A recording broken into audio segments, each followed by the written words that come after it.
آیت کے حوالے سے سوال پوچھا گیا ہے کہ قرآن مجید میں تقوی اختیار کرنے کے لیے کیا تلقین فرمائی گئی ہے۔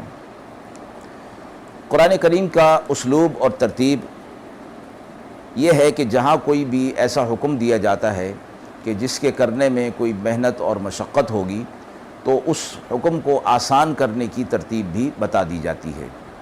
تقوی اختیار کرنے کا حکم دیا گیا تو ظاہر ہے کہ یہ ایک محنت طلب اور مشقت طلب کام تھا، کیونکہ سارے دین کا خلاصہ ہی تقوی ہے، اور اس تقوی پر ہر لحاظ سے پورا اترنا ایک مشکل اور محنت طلب کام ہے۔ تو جہاں کہیں اتقوا اللہ یعنی تقوی اختیار کرنے کا حکم دیا گیا تو اس کے ساتھ ہی یہ بتایا گیا کہ ایسا عمل کیا جائے جس سے یہ تقوی کا عمل، تقوی اختیار کرنا آسان ہو جائے گا۔